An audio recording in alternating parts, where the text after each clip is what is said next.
I got it. Okay, okay, we're going to start right now. So welcome everybody to tonight's meeting. Is It John should be a gonna lot jump of in? should be a lot of fun. I'm just going to ask you all to mute yourselves, and I'll go through and I'll signal to unmute when we're ready. Okay, so a little about what we're going to be doing tonight. I'm going to describe a format for you that's a little bit new. We're going to have a co-host, and he's going to be talking about a book, and we're going to discuss that for a brief period. Then we'll have the meat of the meeting tonight, and that will be Bruce Pearson, and he will be talking. And I'll tell you in a bit about what he will be talking about, and then Bruce will be taking it over. We're also going to have a Q&A. It's going to be moderated, where we'll be asking Bruce Pearson questions or making comments about his presentation. After the panel goes through that process, I'm going to ask everybody who has questions at that time to start using the chat. Put your questions in chat. We will monitor them, bring them up. And then the final 15 minutes of the program, I'm going to open it up for everybody who would like to speak to the guest or ask questions of the others as well. So now, without further ado, I'm going to now introduce our co-host for tonight. It's John Ventry, and I'm going to bring up a screen here of where did it go? Oh, there it is. Okay, bear with me. Okay, John, I'm going to turn it over. John Ventry, a little about John. He was the host for 2 seasons for the Hangar One, MUFON Hangar One show that was on the History Channel. He has also been on numerous other programs, radio shows, and so on. And he's also a prolific writer. And what you're looking at here are the books that John has written and published, and is going to be talking about a little bit tonight. John, why don't you jump in here and take over? All right, thank you. I'm going to go, fairly quickly through books, but I just posted on Facebook last night. It just occurred to me.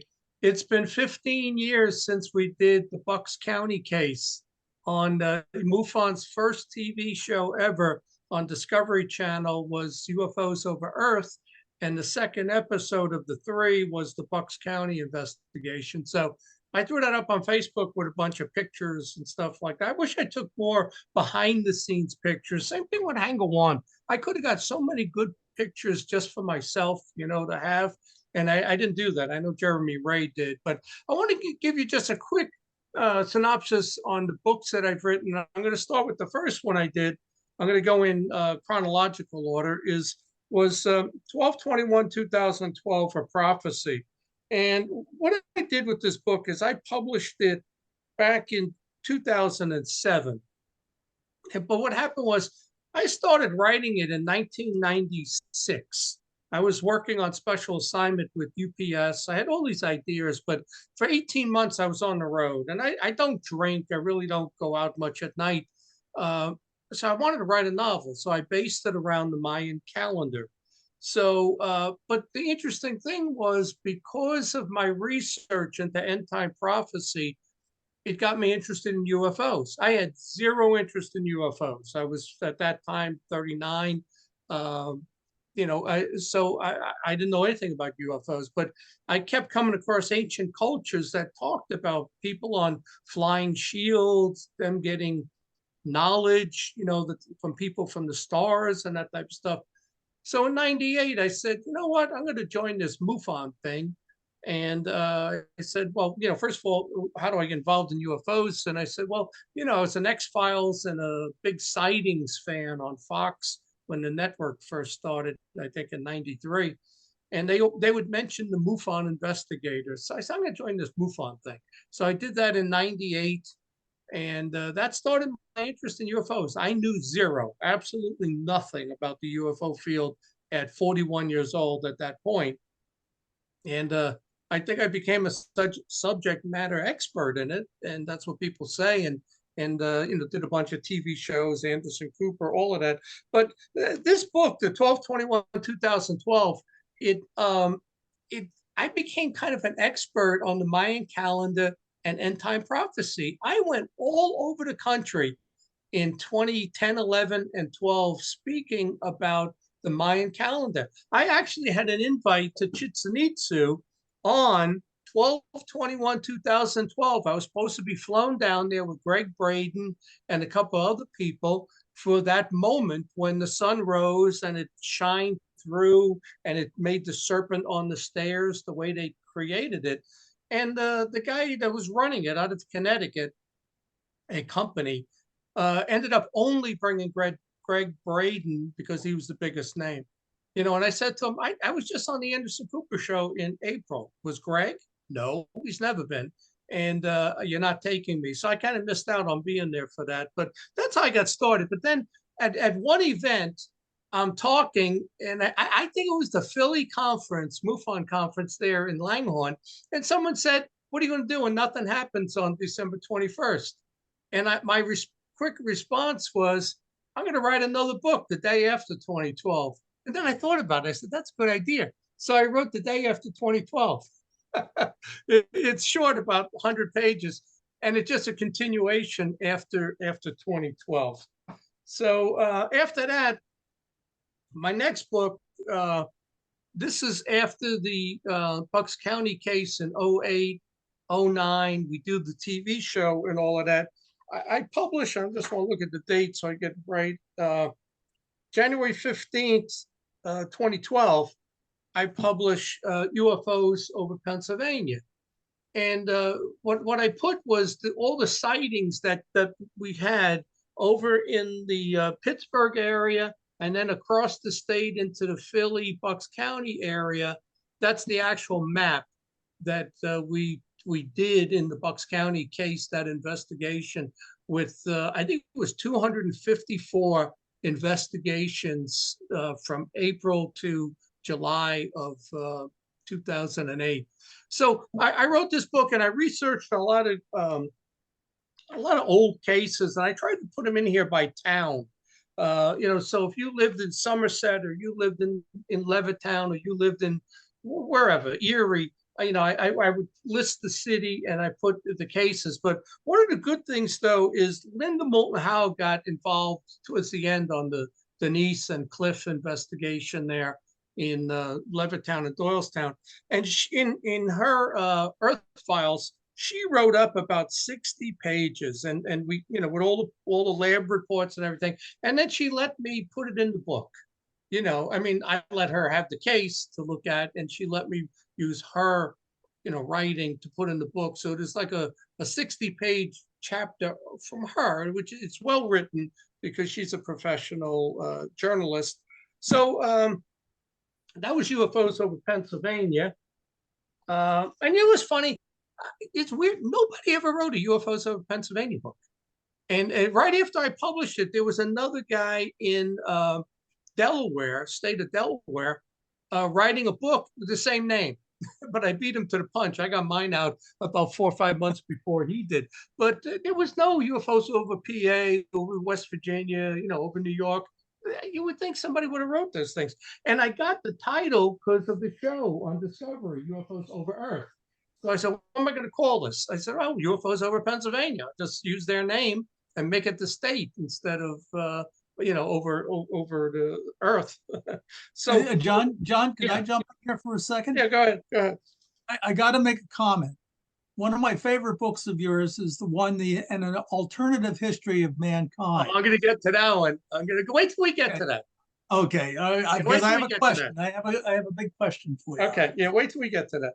So the next book in order there, here's interestingly, is Apophis 2029. I went back to the end time prophecy thing.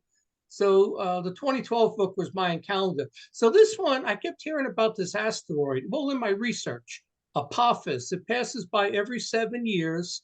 And there's a chance in 2029 or 36 that it may hit the Earth. So I centered it around that. If in the Bible, the the Great Flood, they says it'll never happen again. The next time we're destroyed will be by fire. The star Wormwood, which is really a comet or an asteroid, is going to hit Earth. So I kind of based it on that. But what I did was I timed this book, the publication date, December 21st, 2012, in honor of my first book.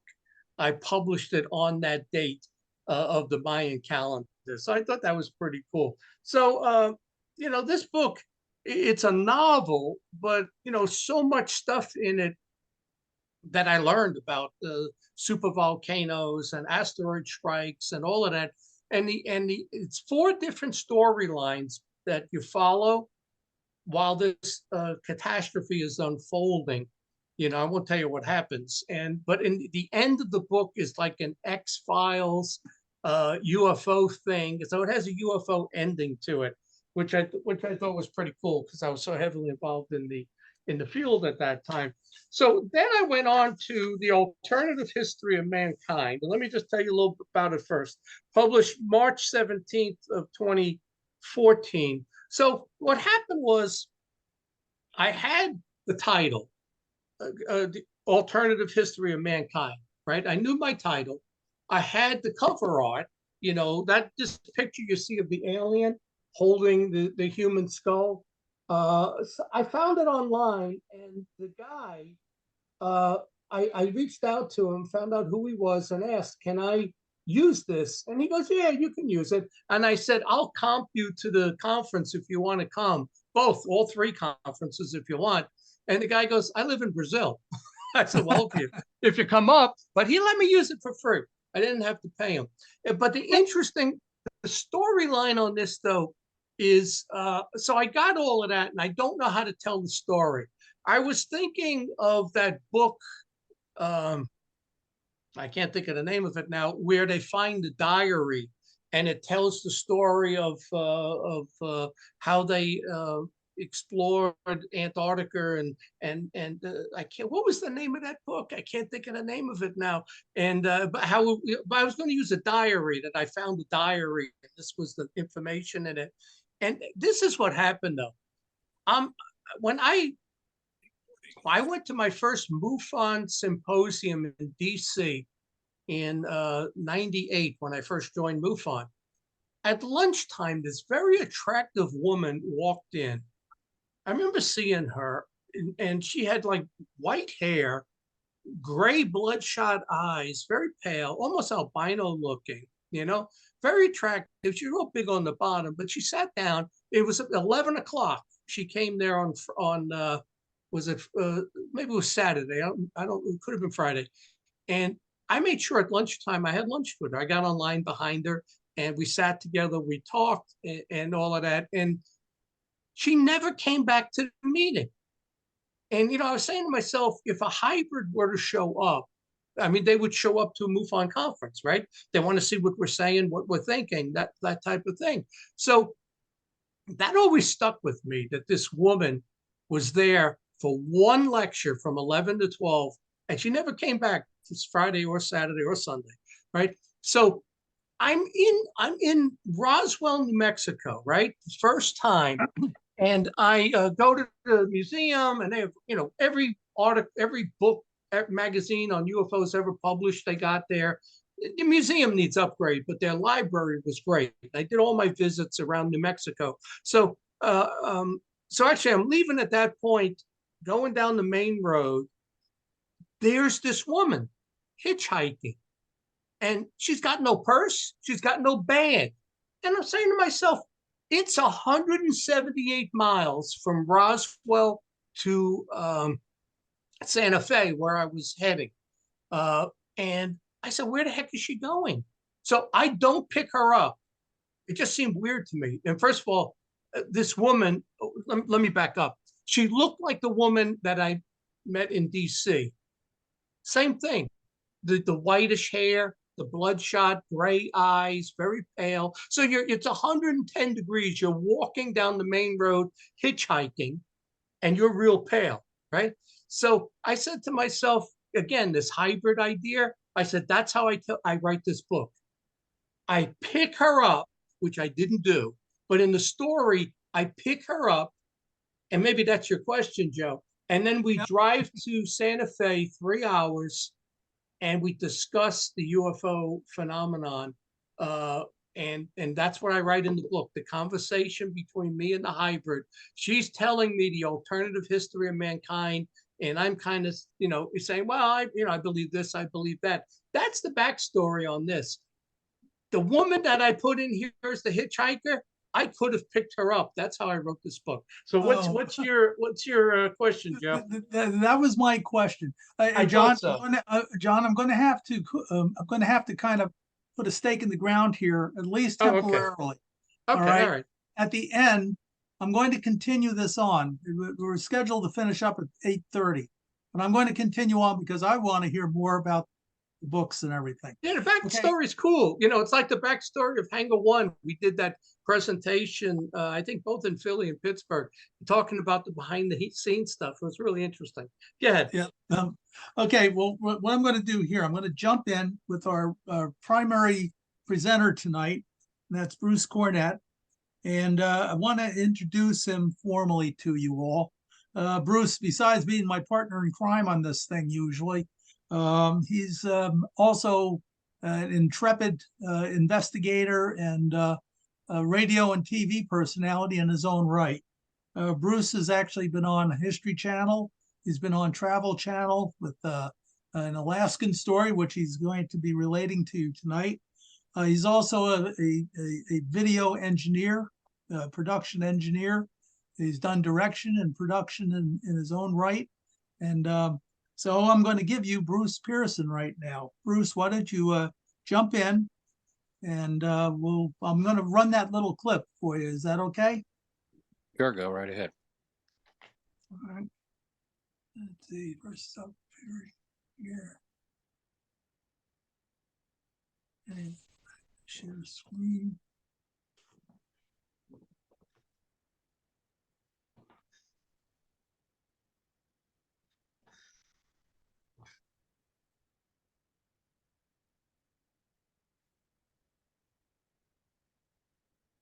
Yeah, we're not getting the audio.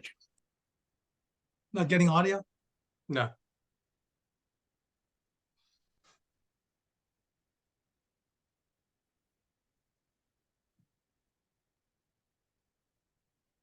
Yeah, the top right on it is the audio Okay.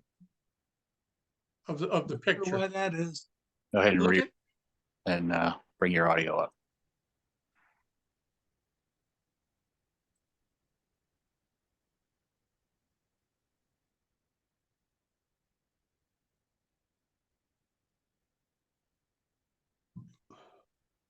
I want to do that. put the cursor back right there by the Denali. Put it in the top right corner of the picture of Alaska there. Go put it in the top right there and hit play. Yeah, get hit it. Yeah, but it That's doesn't not, give me, that's not giving it to you. still can't hear it, right? No. I guess we can read what it says. Tell you what, why don't we just let John go back to going through his books, and we'll regroup and do this episode. Well, no, you guys can keep going. Oh no, we kind of needed that for some background. Oh, okay. All right. Yeah, let's just let John do his thing. It doesn't matter. We can do mine at a later date. That's fine. Let's just let John go ahead with his. Okay. Okay. All right. All right, John. I'm going to bring up your picture. You All need right. it right? Yeah, I guess you do, right? Yeah, you can put that up if you want. So after doing that alternative history book, which it's clearly a novel, but at the conferences, I have people coming up to me telling me. One guy in particular said, "This is the Bible. This is my Bible. This is the true history of mankind." I said, it's a novel I wrote. I didn't really pick that hitchhiker up, but a lot of people have considered that book my best book. I think Apophis is my best book. It's a novel also, but a lot of people like the alternative history. So I moved on then to write this book, which made a lot of sense. The case for UFOs, and you see the scales of justice there, and the UFO outweighs Project Blue Book because it was, it's the winner as far as what the truth is in this subject. So I published that one on 2015. And what I did with this is I make the case for why UFOs are real.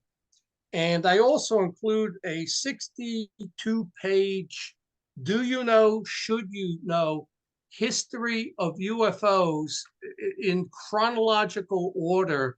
Some of them just bullet points, others 3 or 4 sentences of the whole history of the UFO field and things that you don't know about the field. Interesting facts that I was able to find out along the way. Then another 30 pages on photos and documents. And, I'll tell you something interesting here. The reason I stuck with this, I joined this field to write another novel. I was got interested in UFOs. I stuck with it because of a lot of the documents, not so much of photos, but the documents of, generals and high-level people saying that this thing is real.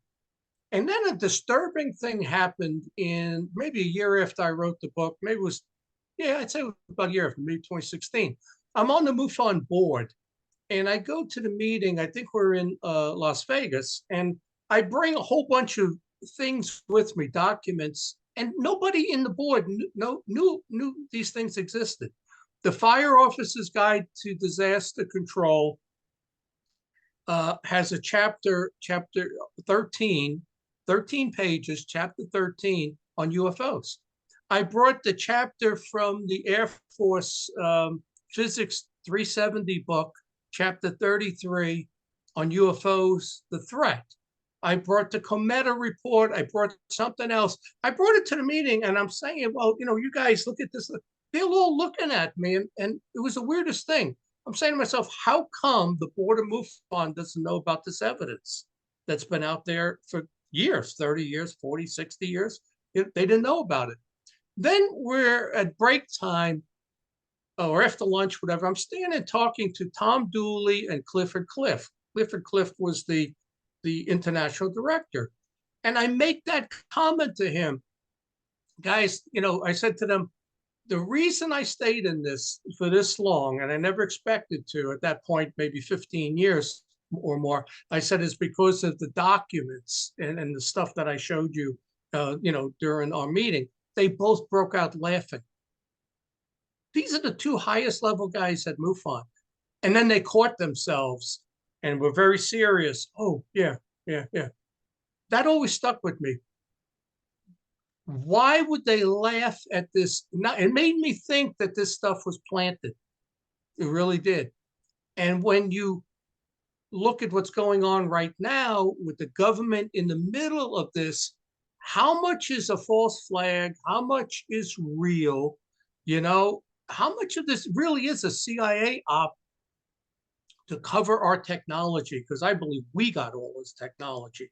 Whether we got it from aliens, I don't know. But that always struck me very strange, why they didn't know about the evidence I was showing them. And then they laughed when we were outside privately discussing it. They laughed about it. Like, and Clifford Cliff was an Army intelligence guy, and Tom Dooley was NSA or CIA. And it really struck me, what is going on here, and made me question what's real. But so getting back to this, so then I put a whole bunch of different information on some of the best cases, why presidents cover it up, inside Hangar One. I wrote what happened behind the scenes, and then kind of like a story on Captain Ruppelt, Jessup, Frank Scully, the Hudson Valley case, all these different things that I had learned about. At the time, I had felt that I had solved the Kecksburg UFO in 2015 with an engineer over here. So I wrote that up, put it in there. There's a UFO quiz. And so I felt that with MUFON, and I even said this to Jan Harzan, this should be for every field investigator it should be, I was trying to increase my sales, obviously, but they should purchase this book along with their field investigators manual. This should be offered to them and suggested. If they read this, this is going to tell you everything you need to know of the history of UFOs. So that, to me, that was an important book, and I think it's one of the best ones out there to give you the history. Okay, So John, then, yeah, let me take a little break here and let me involve the panel.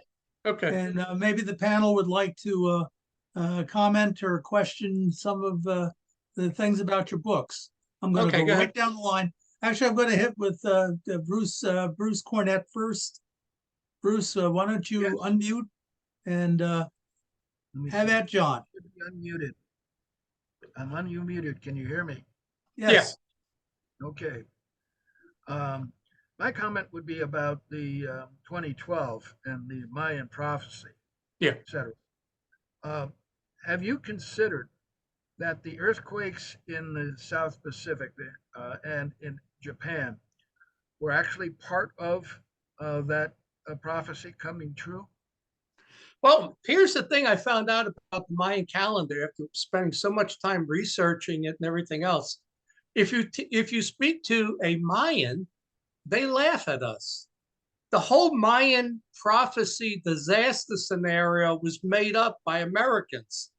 The Mayan calendar had absolutely nothing to do with end time prophecy. Nothing. Zero. It has to do with the Earth's wobble and precession, where the Earth, every 72 years, I think it changes 1 degree or a half a degree. It kind of shifts a little bit every 72 years. And the whole Mayan calendar thing was that at the end of, and I don't remember the number of years, I'm going to say 2,700 years. I don't remember the exact number.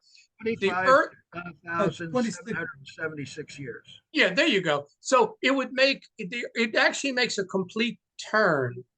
It makes a complete turn. It does one full precession on its axis, which could be a reason too with global warming. If I don't know if we're moving closer to the equator or closer to the Arctic, but that's all it was. But the interesting thing was, John, yeah, did you know that that precession cycle is actually the cycle that takes our whole solar system to revolve?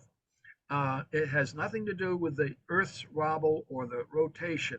oh, maybe it's a solar system then. Okay, Right. But during the Ice Age, I've discovered that precession was overprinted by a very different set of cycles that bring us the actual increase in the size of the northern ice cap and the decrease in the size of the southern ice cap.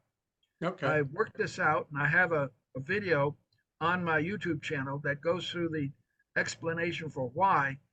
And they keep on screwing up the Göbekli Tepe and saying that these were just a bunch of um, people trying to follow certain constellations in the night sky. And I said, well, why would they be continue to rebuild those temples over and over and over again and bury the old ones? And it turns out that they were monitoring the slowing down of the Earth on its orbital axis as it slowed down from one complete turn on its orbital axis during an ice age, yeah, where there were no seasons, to 25,776 years for one turn. That's the background that comes in for the rotation of the solar system. The problem is that they aren't looking outside the box as to what is actually happening and what they're monitoring. They are as the Earth slowed down on its axis, everything was changing at that time. The ancient Egyptians said that the Earth was helter skelter at that particular time in transition, and you had uh, them trying to figure out exactly what season it was as the Earth slowed down in its rotation. You have a lot of angular momentum in the Earth, and it was when the Earth's orbit became aligned with the Sun's ecliptic or accretion disk, that the Earth was braked at the end. And you made a comment about the floods at the end of the Ice Age. Did you realize that the Egyptians recorded, or somebody recorded, the three major giant great floods at the end of the Ice Age and published them in a graph called The Descent of Osiris into the Underworld?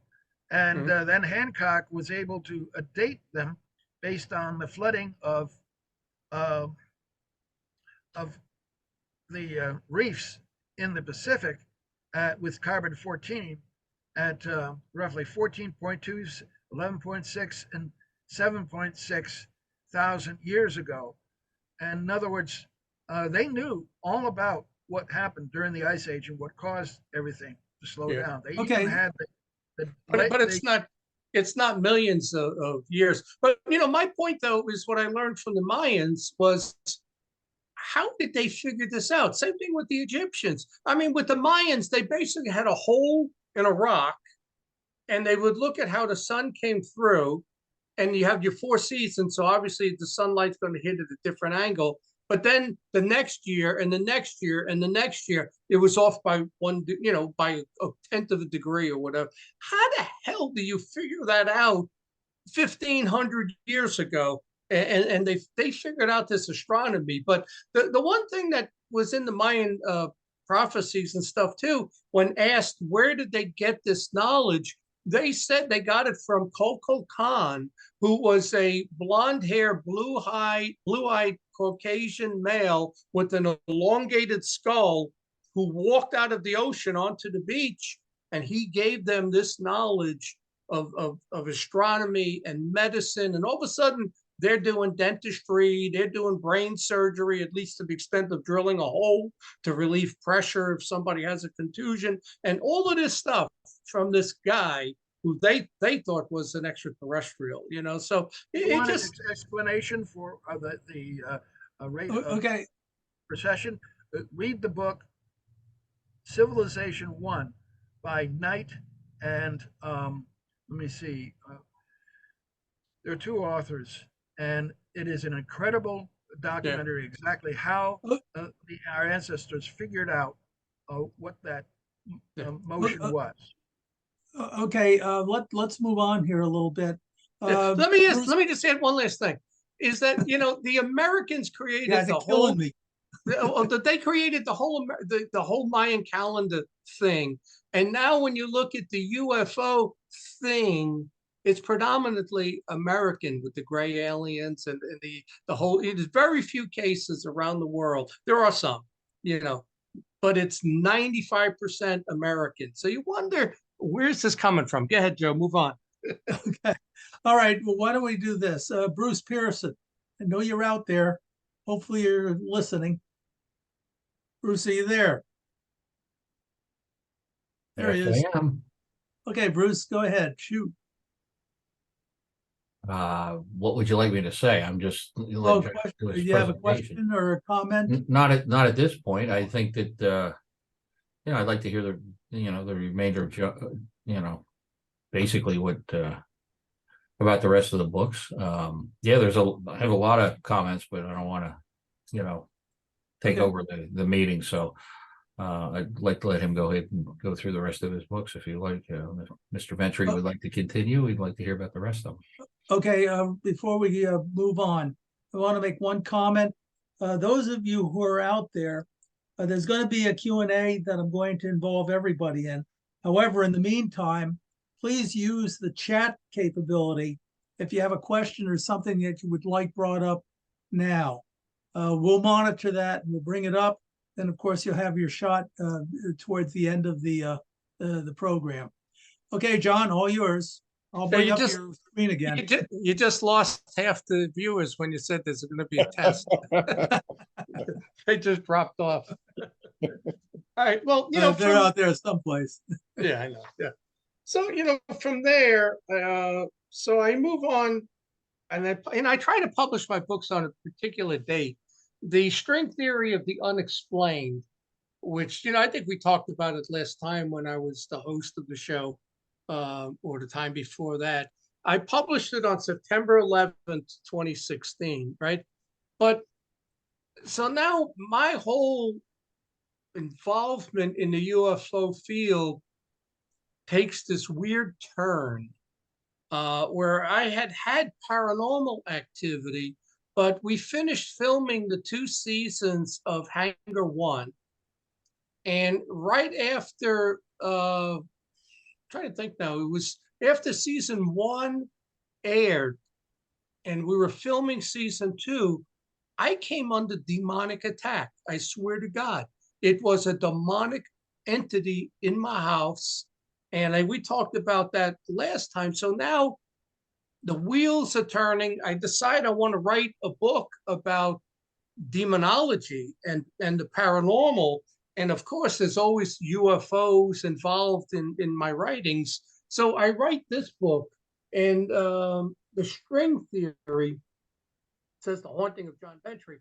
But what the string theory is, what I learned from Joe Jordan is that you can command gray aliens to leave by saying the name of Jesus Christ.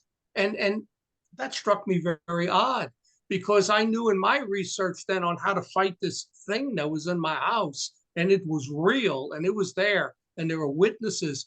The priests, I brought 2 priests in, and it was in, the power of the name of Jesus Christ compels you to leave, commands you to leave. You cannot disobey the name of Jesus Christ. And these things can't. So, I'm thinking to myself, I write this in 2016, and I didn't drive it out until, let's see, it was April of 2014. No, June of 2014 to April of 2016. I finally was able, 22 months, to drive this entity out of my house. And then I wrote this book, because now I'm not coming under this infestation that was in place. But I got all these questions now. If you read Joe Jordan's stuff, he's going to be speaking here in April in the Pittsburgh conference. He believes that the alien contact, the contact, is demonic. It's not alien. And I think I even said in this book, I'm pretty sure I did in this book, the UFO has to be broken into 2 different investigations. The UFO in the air, which is what I did at MUFON for 20 years, mostly, was, we investigate what is seen scientifically, go to websites, what's in the sky at that time. There's a lot of research that you can do on a case. But then the investigation on the abduction or the contact, to me, are 2 totally different things. The UFO in the air is different than the contact. And the contact has gone on too long. And even Jacques Vallée has said, and I quote him in the book a number of times, it's just changed its appearance. And he never says it's fallen angels, it's demons, but he certainly implies that. So did Paula Turner. John Keel came right out and said that's what it is. Used to be fairies and elves, but I'm talking about the contact, not what's seen flying in the air. I think they're 2 different things. So I started writing this book, and now in this one, I do the same thing I did in the case for UFOs. I write 32 pages of paranormal demonology stuff. Did you know this? Did you know that? Facts about different things, the occult, paranormal, etc. But then I go describing a lot of things that fall into this point of view, which is different than the case for UFOs, which is really the scientific view and history. I talk about the Collins Elite, which very few people know about that. A deceptive history of mankind. I took the title from the other book, and now I'm talking about how we're being tricked, spiritual warfare, the Vatican, alien encounters. They're just whole true paranormal encounters that I've had. Why ancient alien theory is wrong. They say I would call it ancient deities, not ancient aliens, for the contact side of it. Then a guy let me use 2 articles he wrote that fell along this line. Schroeder, I think his name was. You know him, the guy from New York City's not here, right? he would know who the Schroeder guy is. He lives in New York City. And I talk about that type of stuff from a different point of view. So this book becomes the string theory is basically, if you use the name of Jesus Christ, you can drive off aliens and demons. And it's a totally different perspective. But I got to tell you, that conversation with the two MUFON executives, where they laughed at the evidence, that has always stuck in my head. When I wrote this, that was in there too, as to how much of what we're told is true, how much is disinformation, how much is a false flag, how much is a setup. And I want to jump into this for a second. Is I came across, and I don't know who said it, I didn't, it wasn't me, it was other people. It could have been Michael Heiser, it could have been somebody else, that the UFO is going to be used as a great apostasy, because it's in the Bible that we will be tricked, where 90% of people leave the church, turn their back on organized religion, and follow something else. It's going to be a great apostasy. And someone had said it's going to be the UFO. And I expounded on that by giving a lot of thought to saying, almost like Arthur C. Clarke. I think that he was the first one, Childhood's End. He wrote a book, and then it was on the Sci-Fi Channel, where he showed the UFO. This is where it originated, this theory of the apostasy with using UFOs. And this UFO cures the environment, all diseases, everything. And they never showed themselves. And when everyone has taken the mark, then they show themselves, and they're demons. The classic 7 foot, 8 foot tall, wings, horn, demons. And that was the end of humanity, because we turned our back on God, So, and I had always believed that, I had always said that when the UFO disclosure actually takes place, I'm going to be very sad, because I think it's going to be a trick that they're using the alien to change our society. And the way I view it is, it'll be, I believe we have UFOs.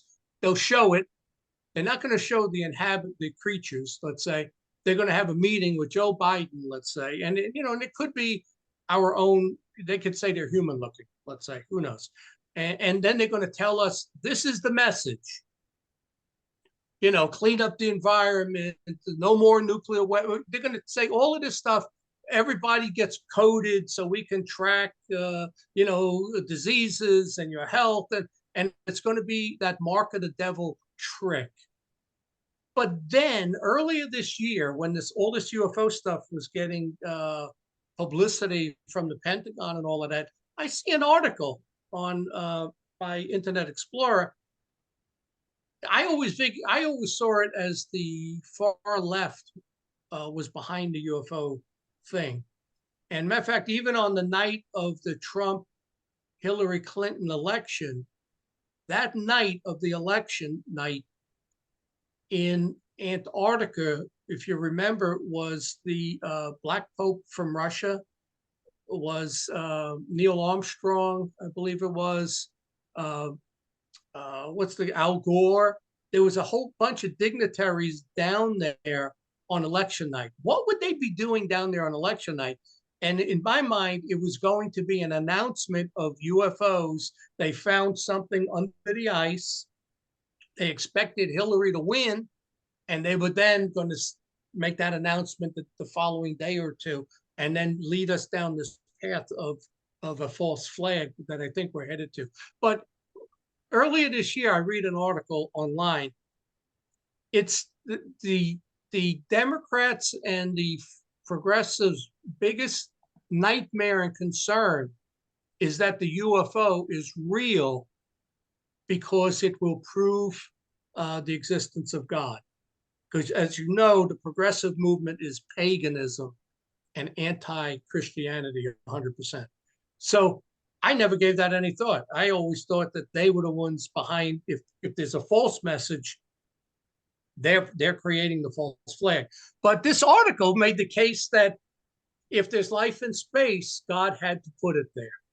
because he created us, where I've always taken the stance, if you believe in creation and the Bible, then we're the only ones with life, and if evolution is true, then if there's life in space, it evolved, and it could be demonic or whatever, but it's not from creation. But the article said the fear is if aliens do show up, it will be evidence for creation. So my question to you guys now, I'm taking this over.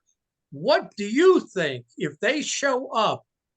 Will it be a false flag apostasy or a confirmation? Will they say, yes, we believe in God, we were created? Or are they going to say, no, we evolved and there is no God?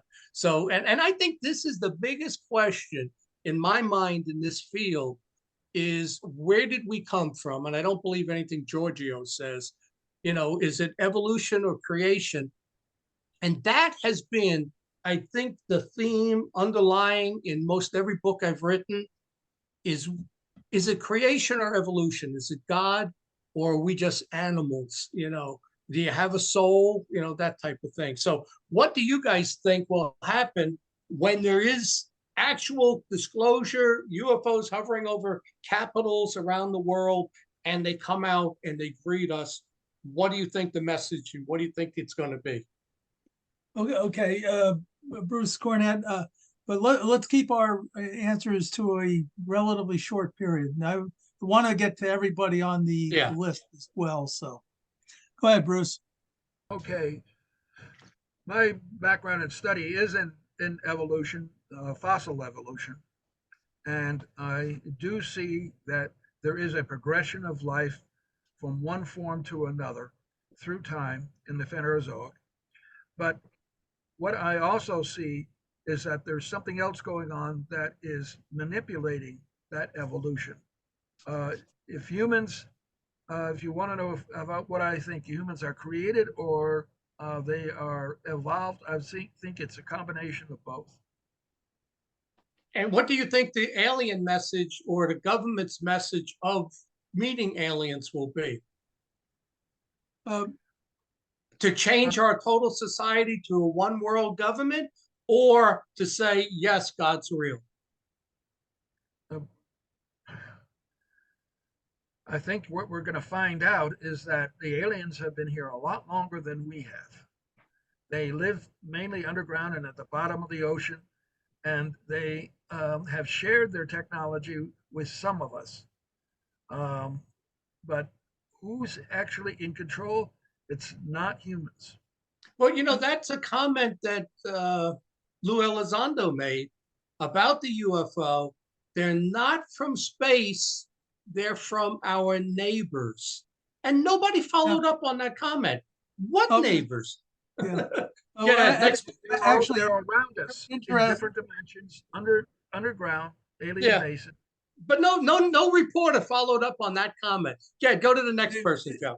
Interestingly, if I'm going to just jump in for a second here, I read someplace that they now believe that there's been probably up to 7 different civilizations that have occupied the Earth, and that there have been various life-ending events that have changed that to what we are now, where we're at right now. If that's the case, we could have that earth-ending, life-ending event, and there could be another civilization that's going to crop up that may be protozoan or something like that. Okay, I'm going to jump over to Bruce Pearson here. I know Bruce has some thoughts on this. Well, I personally think that with what we're seeing going on in the world agenda and our friends in the World Economic Forum and Davos and so forth, and what has been discussed as far as holographic projections and so forth, as well as the proven history of this country, and I'm sure a number of others, with respect to false flag activities, it would not surprise me at all if the alien invasion would be used as a vehicle to usher in the New World Order in its finality. I think that that's a real possibility. I don't think that any, if you watch the the documentary thrive. You'll see a lot of background that I think is very well stated and very well researched. I also think if you read any of the books by Michael Cremo, he lays out in great detail over 50 years of research, which reflects what Joe was just saying about that, basically the earth flushes the toilet every 650,000 years or thereabouts, and that there have been numerous regenerations of civilizations due to either the asteroid that hit the Gulf of Mexico, or coronal mass discharge, as is postulated by with regard to Göbekli Tepe and closing in the all the monuments and so forth. Dr. Robert Schoch's theory. So I think that John, you bring up some very valid points. I have an interesting background. I started at 18 years old in Roswell when I was out in college in New Mexico, and got into things that way. But I have paralleled my research as a broadcast engineer, as George alluded to, as well as a documentary producer and investigator in the paranormal, and have worked with Ed and Lorraine Warren and John Zaffis and a lot of other people, some highly respected, researchers, and some not so respected. I worked with Jaime Maussan on some stuff which had nothing to do with paranormal or little mummies or anything else, on some other documentary work about the monarch butterfly demise. But so I've worked with a lot of different people and listened to a lot, and I haven't by choice chosen to be in the limelight in terms of what I've researched since 1976, and I've been into it pretty much up to my eyeballs, although I haven't done that for a means of paying for the bills, as many of us can't. So the point I'm making is, I think there's credibility to saying that, to the possibility that an alien invasion will be used as a precursor to finally slam the lid down on this new world order and one world government, et cetera, et cetera, et cetera. I also think that, as many researchers do, and I listen to dozens of podcasts across the spectrum. I used to host a radio called Unknown Origins, and I've been on a lot of the paranormal shows over the years, from My Ghost Story on A&E did an episode, to Ghost Hunters, Ghost Detectives, Ghost Soldiers. I've been on these shows. They're entertainment shows in some respects. Some of them are hardcore documentary shows. And I have, as a broadcast engineer, recorded both audio and video evidence that I simply have no explanation for, and there's no broadcast engineering explanation for. So I truly believe that there is a demonic aspect to this world. And I've spoken to Hopi elders. I've met with some of the most learned swamis in the Hindu faith in Salisbury. Spent many, I would say, 15 weekends listening to their lectures and speaking to them. So I have done some real research on the religious background and the commonality that runs through a lot of religions, which is an interesting aspect of this that sometime maybe we should talk about. I'm going too far afield, but I think there's a possibility that the alien presence could be used as a false flag to usher in a very worldly agenda that's right on the doorstep right now, one way or the other. I'll turn it over to somebody else. Okay, let me, I've got a question for all three of you. Okay, I'm going to start with Bruce Cornett. Okay, briefly talk about the hammer that was found in the coal. Found in sandstone in Texas, near London, Texas. It is an artifact that has a fossilized handle that was broken and clearly fossilized. I've worked with that type of those fossils from the early Cretaceous there in Glen Rose and Biloxi, Texas, and it does have the same lithology.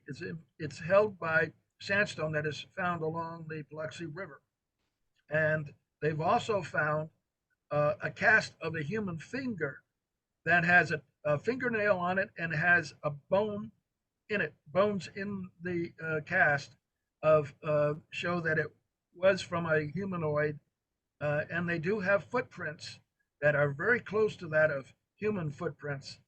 There, some of them are not. Some of them are distorted dinosaur tracks, but there's clearly indication that somebody probably crash landed on a mud flat on the edge of the ocean in Texas 90 million years ago, and that they got eaten by some dinosaurs. And that's why the hammer is broken and was discarded, you know. You answered my question, Bruce, about the age, 90 million years. Hey, Was that recent, this discovery? When was this discovered? oh, the hammer? this goes back, what, 10 years, 15 years Oh, ago? okay, because I'd never heard of years At that. least ago? in the 70s. The Let's- creationists did a great study of excavating the area to follow the human tracks all across next to the dinosaur tracks. And Okay, they also came up with the artifacts. Let me, if I can elaborate on that. I have personal experience or secondhand. My father's family's from Wilkes-Barre area. My grandfather was a moved his way up during the end of the last century and the beginning of this century to colliery manager. And somewhere, if I can find it in the archives, he had a picture of a large industrial sized bolt and nut that was found 300 feet down in the coal face when they were mining coal up outside of Wilkes-Barre and Hazleton area. It was very well documented in the local papers. I also, many years ago, interviewed a guy who had gone around the world and actually documented these anomalies, including a machine screw set, a large industrial sized machine screw that was found I don't know, 1,000 feet down in a diamond mine in South Africa in the face of the rock. So there are a number of these. The Antikythera device, which was found in the 30s in the Aegean Sea. They don't even know how with the age of it, 4,000 years ago, they could have machined the bronze parts like a Swiss watch, nor do they know how they could have developed the astronomy and capabilities to figure out the rotation of the planets of the precession as was this device was a mechanical computer to do that. So there are many. This guy had over 100 different examples of these kind of out of sequence discoveries around the world, and I think that the axe is just one of many. So that's, how do you answer that kind of stuff? I just say to people, I don't have an answer. If I did, I'd be rich. But okay, you tell me how this stuff occurred, and it's real. It's not fabricated. Maybe John. Absolutely right, Bruce. It is real. Yeah, I don't know. I never heard of the hammer thing, but the more I've researched a lot of this and even religion, is I think we were maybe smarter 5,000 years ago than 6,000 years ago than now. We evolved to stupidity. I don't believe in evolution. That's one of the things. I believe in variance in genes that Bruce Cornett mentioned. I don't think that that's evolution. You have a lot of different stuff in your genes for skin color, height, eyes. You can breed dogs from wolves. Then that's not evolution. That's just variation in genes. But I think that the human being, we just didn't have technology 5,000-6,000 years ago. But look at the stuff we built. I think that they were maybe smarter. And we have, as you said, de-evolved a little bit with mutations in our genes. And, now people. Television. Yeah, you're dumbing television. people down. You're dumbing them down. So, maybe we would, if we could go back in time, we'd find out that, Moses and the pharaohs, they're pretty freaking smart. Let me get to the last couple of books because we're running out of time, and I'll do this real quick. I then moved on to the Wuhan conspiracy. All right. So I hadn't written the book in a couple of years, and we get to 2020. So it was like 4 years. And I published the Wuhan conspiracy down there, the black cover. And this was the first book written in the world on COVID. It's a novel, right? And it shows from Wuhan, the virus spreading And I got the whole thing right, in my opinion, that it was, I published it on March 15th of 20. We shut down March 13th of 20. So I was working on this for a couple of months. I got this book out so quickly because I wanted to be the first. And I gave the whole history of viruses. I gave an explanation of what QAnon is and MAGA. And I went into the fact that China this deliberately released the virus in conjunction with the Democrats, and this was their way of beating Trump. And I'm convinced that is the true history here. And so then I do all of that, and then I get another idea. I said, well, this is 2020. My Apophis 2029 book is set 9 years later. I then segue halfway into the book. I'm done with the history and what my beliefs are of the virus. And I then I make a prequel to Apophis 2029. The same 5 or 6 characters in Apophis 2029 are then in this book, how they met. Obviously, they're 9 years younger, and prior to this asteroid striking. And it's the whole pre-story of how they met each other and the connections there. I thought that was pretty cool. So, like, if you were to read my books and you read Apophis, this is a prequel. But I did get it all right. And I tell you what happened. I put this book up March 15th. March 23rd, Amazon took it down. And hold on a second. I'll show you something that's in here. Amazon took it down. They wouldn't give me a reason. And here's their email to me. I put censored on there, right? Banned in bookstores. And then that's their response to me. You can't really read it. They did not give me a reason why they took my book down after 1 week. And it was taken down because of the title, the Wuhan conspiracy, because Trump was saying the Wuhan virus, the China virus. They took it down. They put it back up around Halloween. So it was down 7 months. And the way I know it was the title is if you look on your poster here, you see in the bottom right there, Coronials. I took the book, put a new cover on it under a different name, A New Generation, Coronials, born after the coronavirus, and put the whole inside in that book, and they never took it down. So it was based on the title. And that's the censorship that you have in America right now. It's disgraceful. Yep. The cancel culture and the censorship. So then a couple of months later, I thought I was done writing books. I'll be honest with you, I thought it was. So now October of 2020, 7 months after I wrote that book, I come across the 1619 Project. That's all starting to come out. All this false stories about slavery, the founding of the country, the 1619. So I write this book, 1625 Project, a challenge to the New York Times, because what they wrote wasn't true. And in the book, I have very think tanks that challenged the New York Times, and it was ignored. But with the story that they was written. So what this is the history of slavery. And then I spend time on the Irish experience with the king and how he wiped out half the population of Ireland for no other reason than they were Catholic and England was Protestant.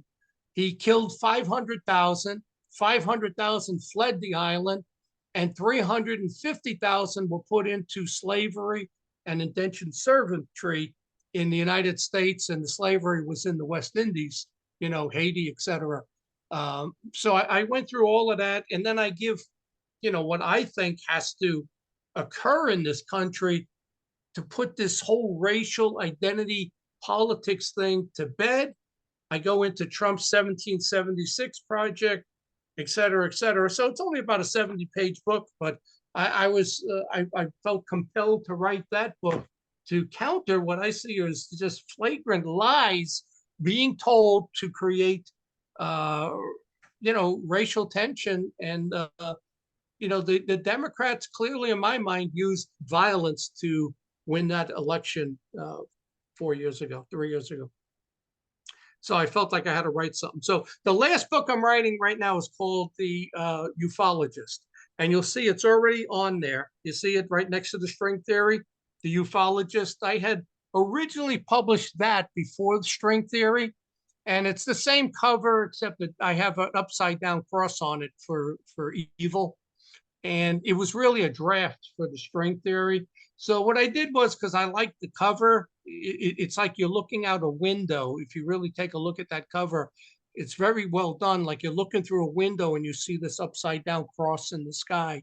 And in that book, and it's not going to be it's going to be about 180 pages. It's all of my paranormal encounters and my battle against this entity, which some people say was an alien encounter, and there's stuff in the book, maybe it was, but I viewed it as extremely malevolent and negative, and so did my kids. My daughter was attacked, etc.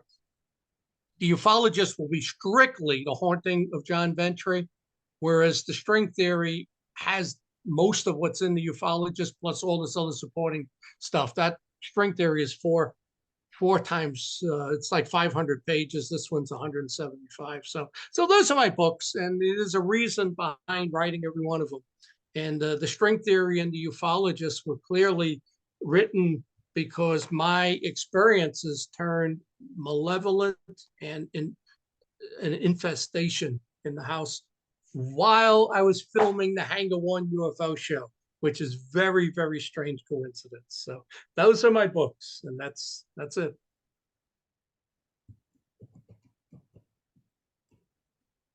I could add something else if you got a minute, Joe. You'll see other stuff on here. You can see next to the middle picture, End Times Recap.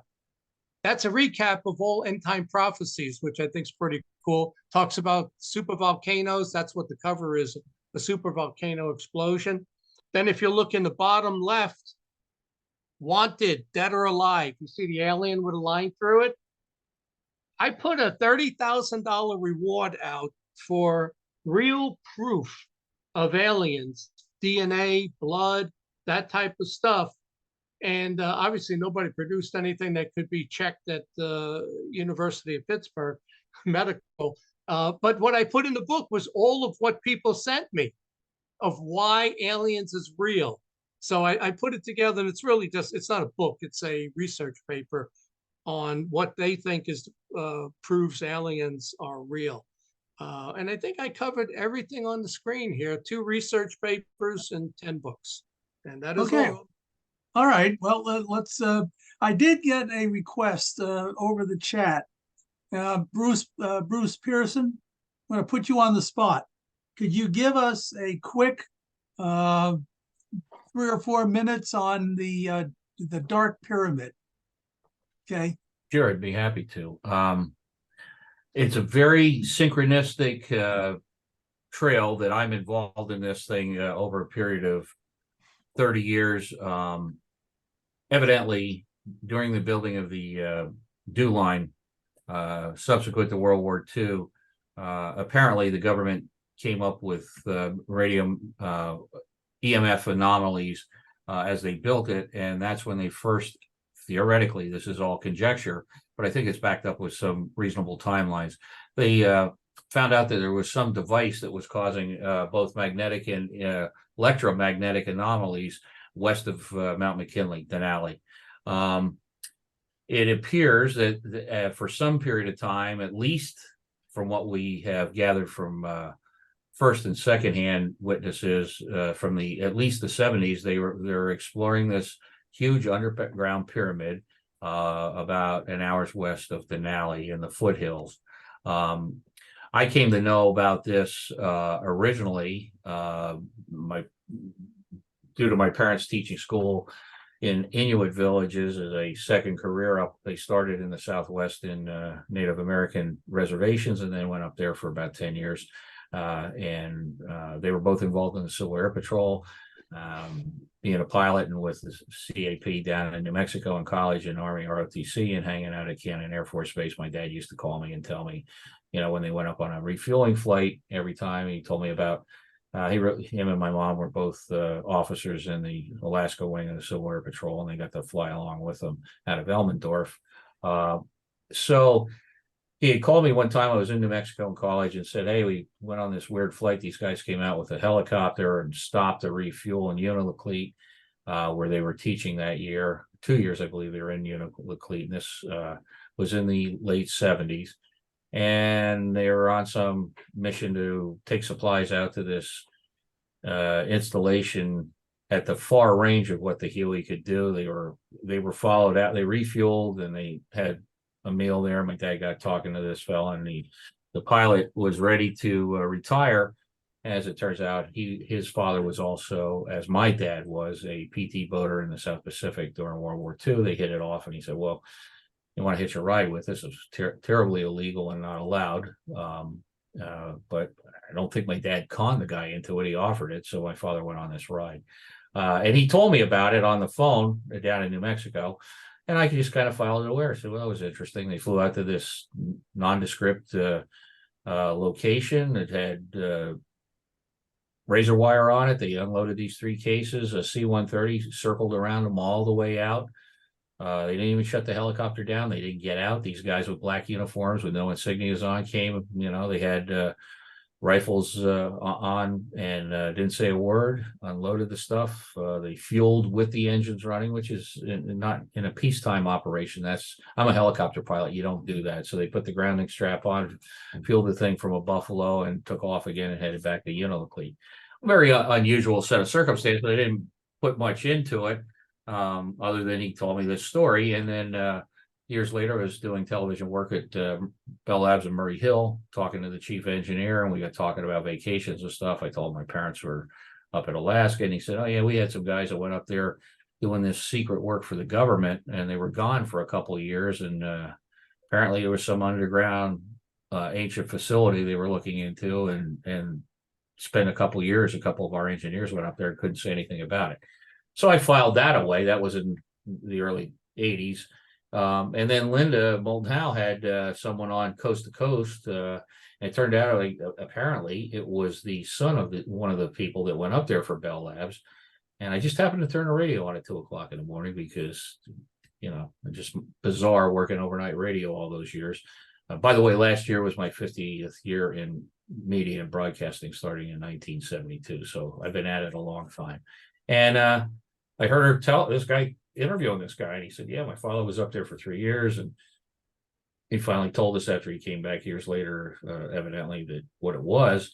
So I contacted Linda and I said, "Look, here's 2 pieces of corroborating evidence. It's just synchronicity and nothing else." And so I am a second person witness to this. But the interesting stories that are in the piece that was done by the Travel Channel is a gentleman who was at Richardson Army Base in intelligence. Watched a news broadcast in, I believe, 97, Channel 13, the PBS station in Anchorage, him and a bunch of guys in the ready room, about a nuclear blast in China, and that the USGS had monitored the seismic activity throughout North America, evidently, and they had determined, and it was said in this meeting, or in this article, a news report, that they had found this large object that looked like a pyramid west of Denali, which was confirming corroborating evidence again. So he went over to the station the next day and asked for it, for a copy of the tape. And as is typical, well, we don't know what you're talking about. We didn't hear any story of the type. Well, there was 20 guys in the room and watched it. He wasn't making it up or hallucinating. So as he left to go to his car, a woman came out of the station and said, "Look, I want to let you know, yes, we did air it." And these people came in afterwards, and we had a big staff meeting, and we were told it didn't happen, and they took the tapes, and we were told to shut up or lose our jobs or worse. So this is typical of what my research over the last 40 years, including a personal experience based on an observation, a very well documented observation over Cannon Air Force Base in 1977. This is typical heavy-handed, thug B-movie type of actions that the government will undertake. As a matter of fact, talk to Frankie Rowe, as I did, and interview her, and you'll find out after Roswell, when she was a 10, 12-year-old girl, and her father was a fire chief in Roswell, the MPs came in and stood in the living room and said, "You didn't see anything, people disappear in the desert all the time," kind of nonsense. So there is enough corroborating evidence, I think, to say that something is up there. When we flew up there for the Travel Channel, we flew for most of the day.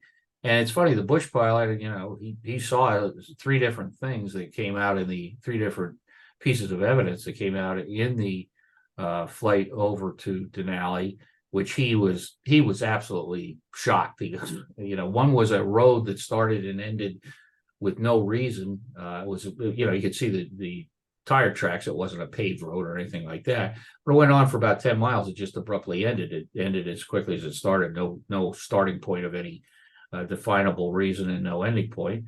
There was another area that was clearly cut as an airfield and was 20, 30 years old, was out in the middle of nowhere, no buildings, no mining operations, no hunting lodges around it. And he was shocked, and there was trees growing back up in it again. It had been abandoned so long. And that's not typical in Alaska. I mean, I'm a pilot, and the bush pilots land on sandbars with Super Cubs and things like that. So they use it's very difficult to put it in airstrip. It's easy to cut the trees down, but it's a lot tougher issue to take all the stumps out and make it an actual airstrip. So that was a lot of work. And the other third thing was up there, an open field about the size of an infield for a ball diamond with not a bit of vegetation on it and a square edge out in the middle of nowhere. No explanation for that. So anyway, a lot of interesting stuff going on about it, but that's kind of as quickly as I could give you a Reader's Digest version of it. Okay, Bruce, I'm going to ask you to do a drill down at a different date. Thanks, you guys. That was a great encapsulation of that story. It is a fascinating story. Okay, it's about 1:15 now. Okay, sticking with the timeline, I'm going to open it up to questions from those who have not had a chance to weigh in. What I'm going to do is ask you to raise your hand. Okay, there's a method of putting a hand up, and we'll recognize you and let you ask your question, whomever you want to ask a question.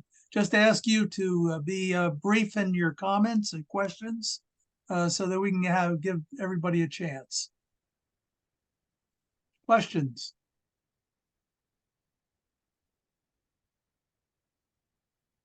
Okay, Bill Belfer, welcome aboard. A little late, but never too late. Yeah, well, tonight's my holiday, and my wife informed me a little late. We had to go to Temple, and I got back late, so I apologize. My question to Bruce is this pyramid, which I looked at Linda Howe's presentation with you in it, and this pyramid, there's no indication of who could have built it underground. Was there? I mean, what was the end result of all this? Not that I have heard of, but this brings up a point that was brought up earlier, and I just want to throw this out like rolling a grenade into the room.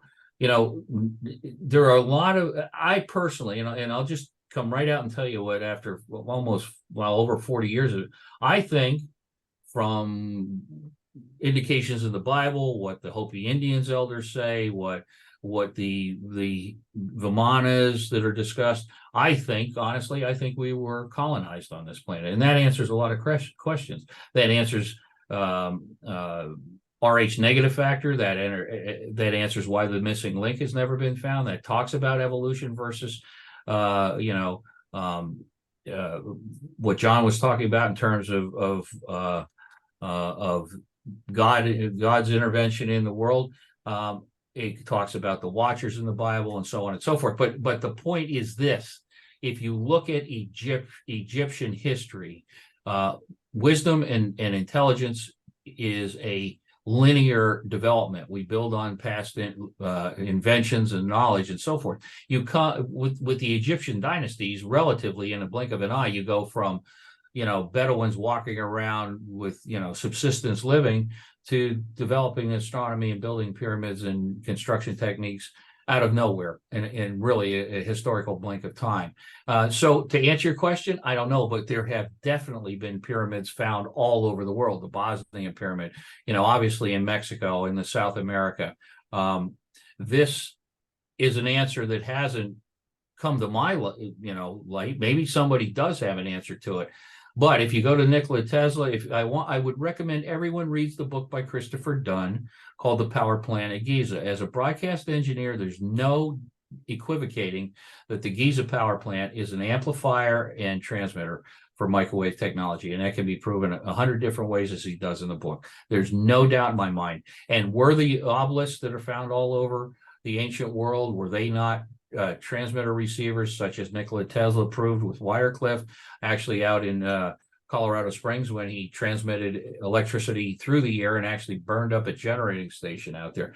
I don't want to get off of far field, but that is my assumption, that these pyramids all over the world served a real purpose. And so I don't know who made it. I don't know why they were made. I have some ideas that are possible theories, but I think that it's all connected. So I'll shut up and let somebody else speak.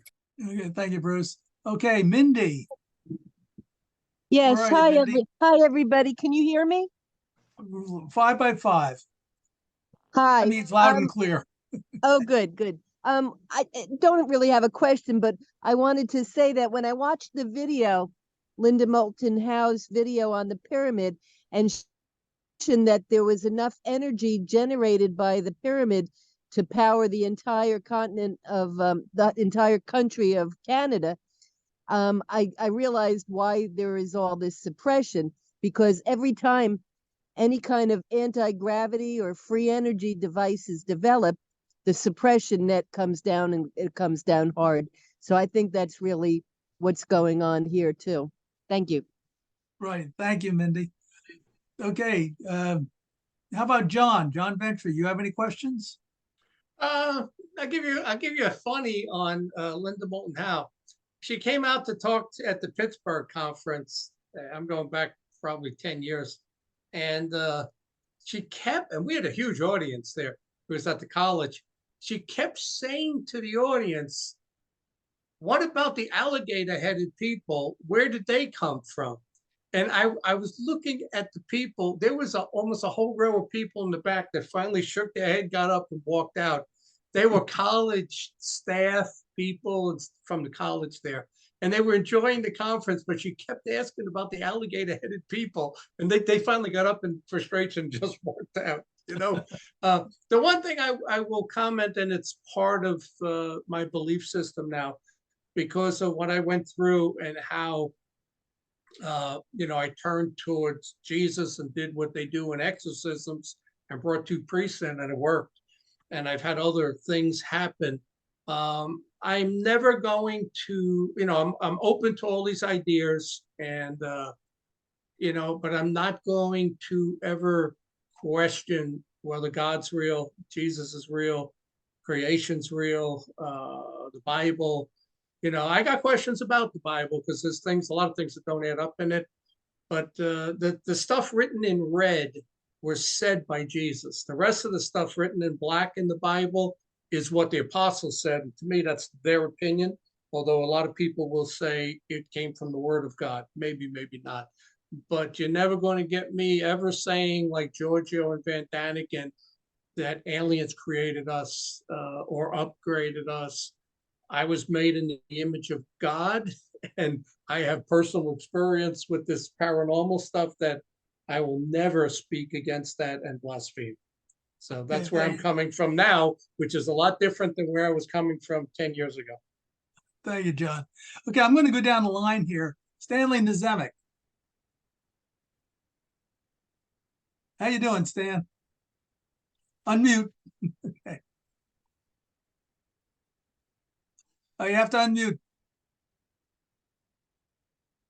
Okay, here we go. How's that sound? There we go. Now we hear you. Okay, great. Thank you. I thought I did.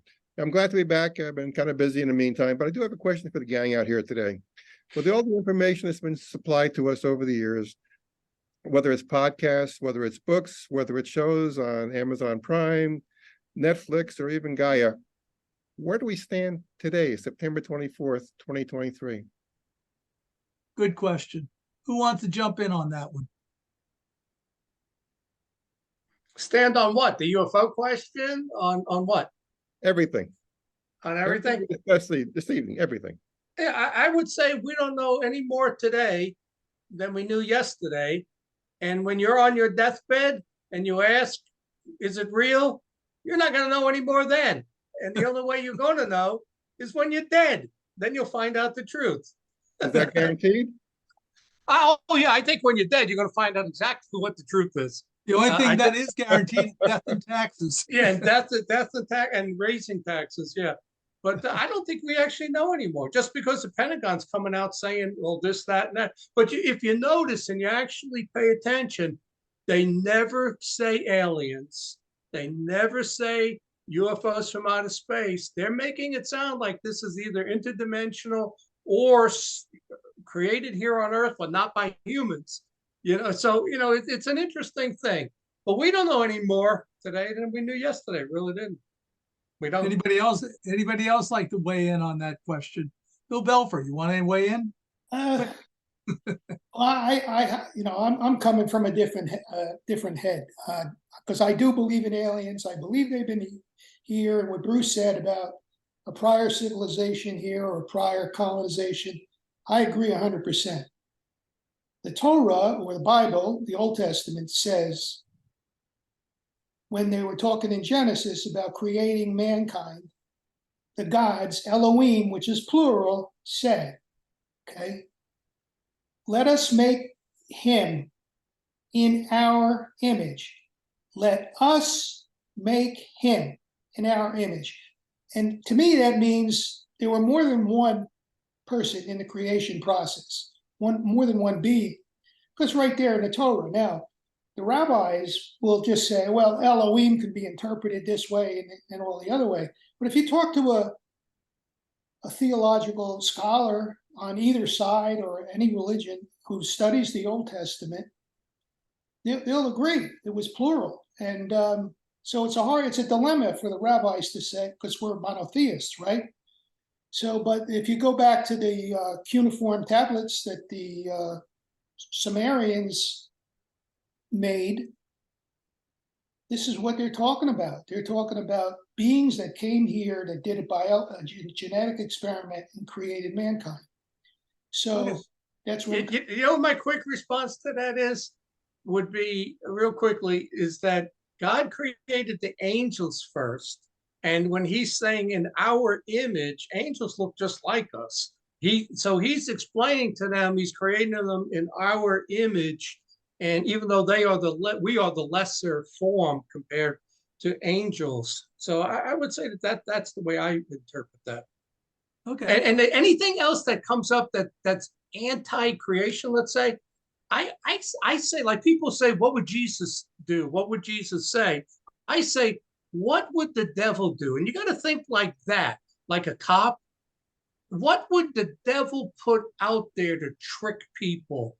And whether that's something found in the Hammurabi scrolls, what would be planted? What other religions? What was put into Hinduism to dispel the Bible and creation? Because that is something he would do. And I always look at it with two sets of eyes. What would the devil do and what would God do? So that's just my quick comment. Okay. I'm going to go down the list here. Galaxy J7, who are you and what do you have to say?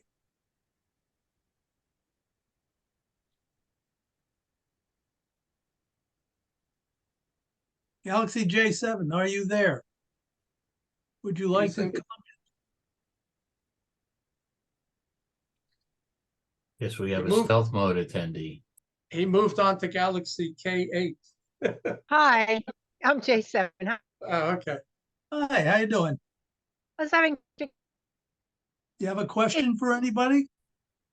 do I have a go? I'm sorry? You just have to understand there's people with so many different levels of understanding. We're sitting in a room here where, we're not maybe technically PhDs, you know what I mean? But a lot of people are in the sandbox. How do you gently open people's minds to bigger things other than what's inside the box? That's a good question. Bruce Cornett, would you like to answer that? Yes, listen to far out crazy theories that don't fit in with the standard explanations for everything. They might have some truth to them.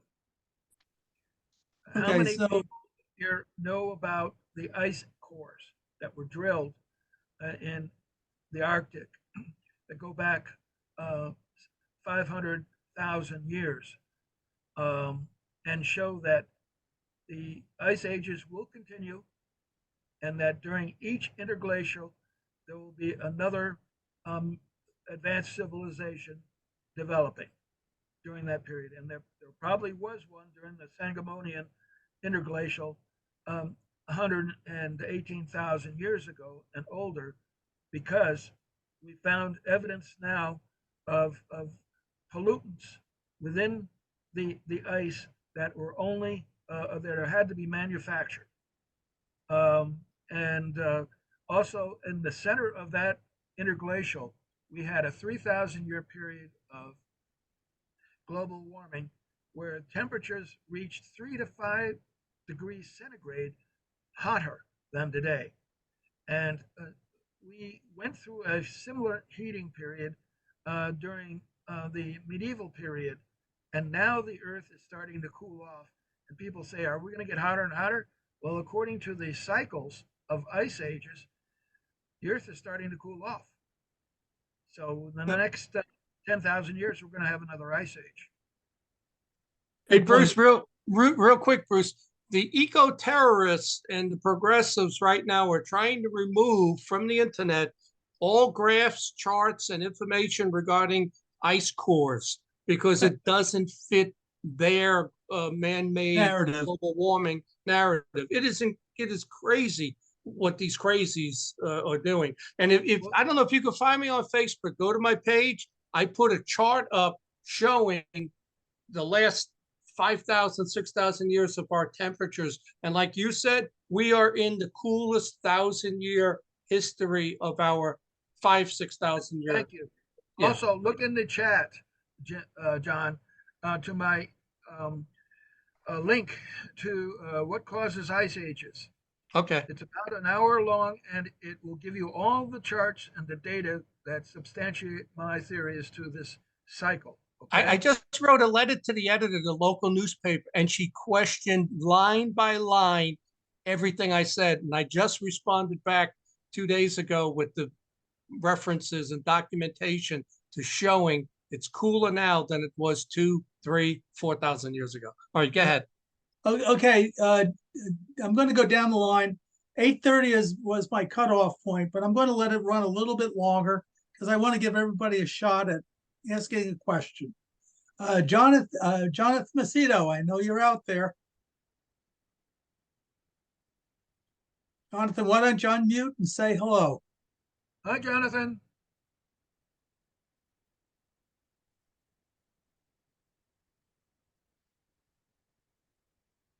Jonathan, you there?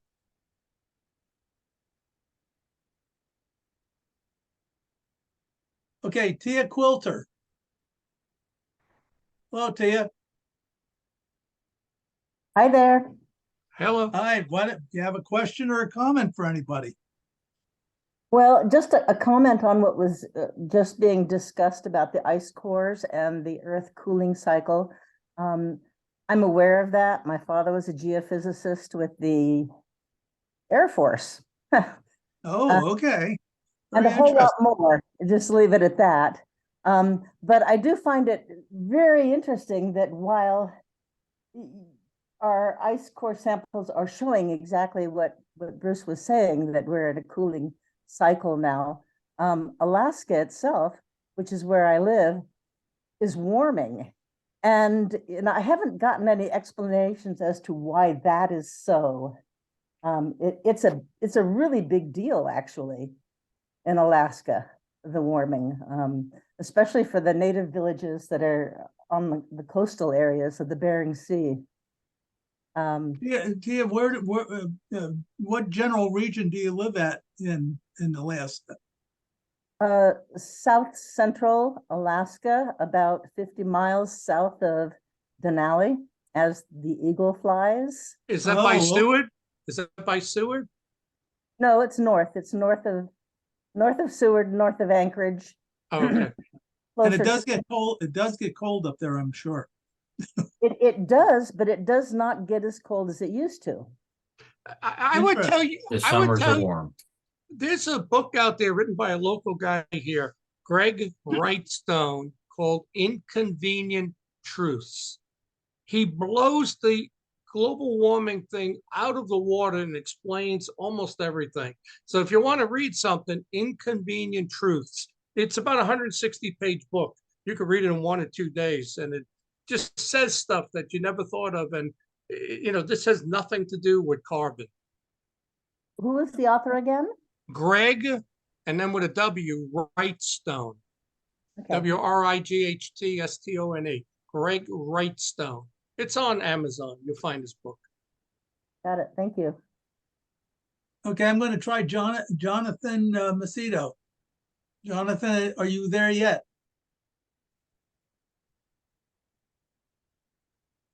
Okay. Well, I think we hit everybody, and a closing opportunity. Anybody like to make a last question or a last comment quickly? Make a Raise your statement. hand.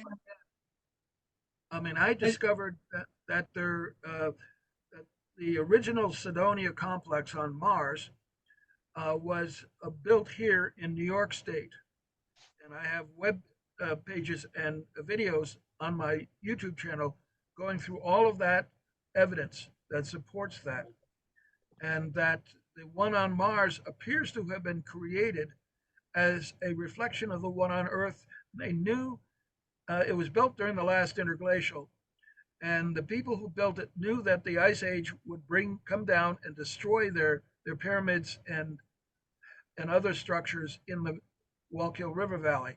But I was able to find remnants of the face, the tholus, the pyramid, and the base to the D&M pyramid. This is a 1,000-foot high pyramid that was toppled by the glaciers, and yet they had to rebuild a likeness of it on Mars, and I was able to date it based on continental drift to 118,000 years ago, when the centers of the crater on Mars and on Earth were identical. And that means that they were identical at the end of the last interglacial warm period, right before the Wisconsin Ice Age began. So there's a lot of evidence out there for those who want to look for it. Okay. John, I would love for you to examine it and write another book on it. All right.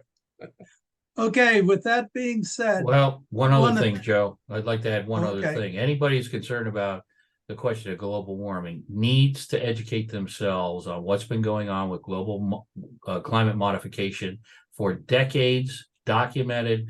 Go to Dane Winnington's website, geoengineeringwatch.org, take a look at it and see the combination of chemical spraying that's been going on. Now it's sneaking into occasional discussion in the mainstream media. It's been going on for years. It's catastrophic in what it does to our plant life and the groundwater systems around the world.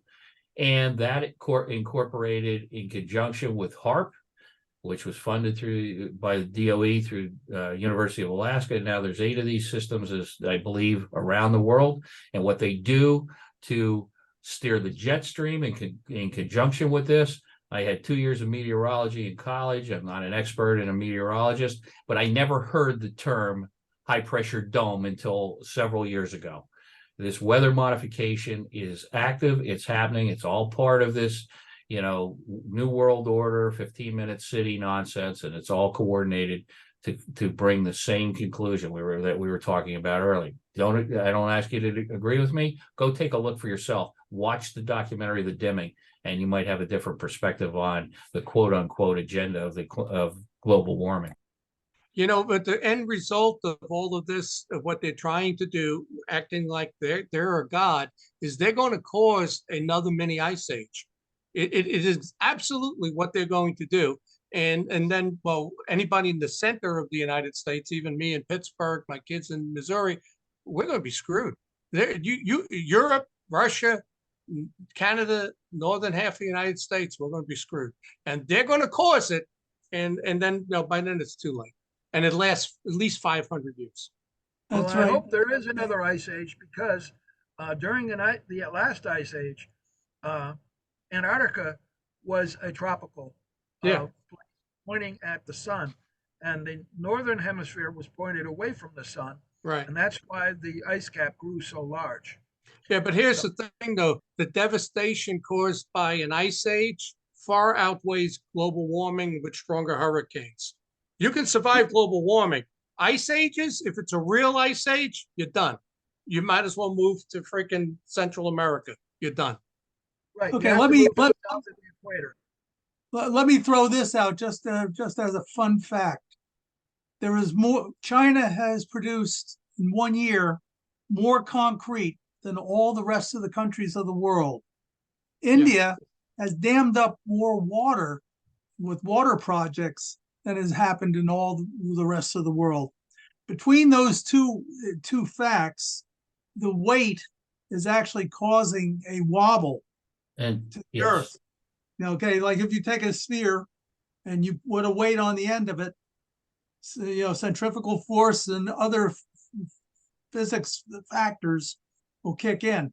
That is something that's irrefutable in the sense that we know that they're building. They keep pouring that concrete, and India keeps damming up those water. China is very aware that the Three Gorges Dam is now causing seismic activities, and it may all come apart and destroy itself. That is absolutely documented. USGS has discussed it.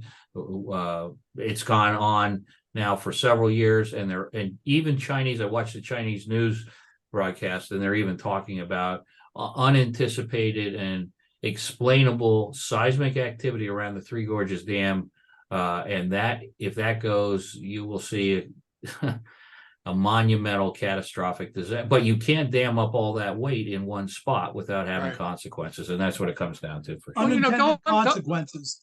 Joe, going back to the other lady, Tia's question, where it's getting warmer in the North Pole, in the Arctic, which is true, and it's getting colder in Antarctica. I asked somebody this question years ago. If all the ice, 80% of the ice or more is in the Antarctic, only about 20% is in the Arctic. If Greenland, if all of that melted, and then the wobble, because we're on an angled globe, you only got all that giant ice on the bottom. Does that cause a pole shift? And of course, you ask some geologists, no, it can't do that. Yeah, right. Well, like the map that they discovered that shows the outline of the Antarctic. Right. It was made several hundred years ago. That's the Piri-Reis map. Piri-Reis, yeah. Believe it's a 20-degree shift. Now, if that happens, you also have 1,000-mile-an-hour winds at the equator that they also shift. And the slosh effect of the Pacific Ocean washing over the United States would be about 5,000 feet deep. Just to throw that out for general. It's a good time to take a balloon ride. No, the winds will get you, so you can't do that either. So 1,000 miles an hour. you ever read Lucifer's Hammer, the book Lucifer's Hammer? They're on the space shuttle, and they see a comet hit Earth while they're on the space shuttle. So, and then they come back down and all the destruction. So can you imagine being up on like the space station or something, or one day you're like Bigelow wants to build a hotel in the sky because he used to own a hotel chain. Imagine being up there and you see something like that take place on Earth, and then you wait 6 months and you come back down, That's the only way you can survive that, though. Yeah. Okay, well, with all that being said, we do have this is a monthly program. I'm going to send out the listing. You can import the schedule if you want into your calendars. Also, I'll be sending out the list of presenters that will be presenting. Bruce Cornett will be talking about perhaps one of the things that we discussed tonight. Also, Bill Belfer is going to be speaking. Bill was late joining us tonight, so he's going to get the merits for that. But other than that, okay. And other than that, I want to thank everybody for joining us tonight. Hopefully you enjoyed the conversations, and you all come back now. Mindy, thank you for being here. Good seeing you Thank the other you. day too. Thank you. Thank you so much. Thank you, Mindy. Okay. All right, ending the recording, I think.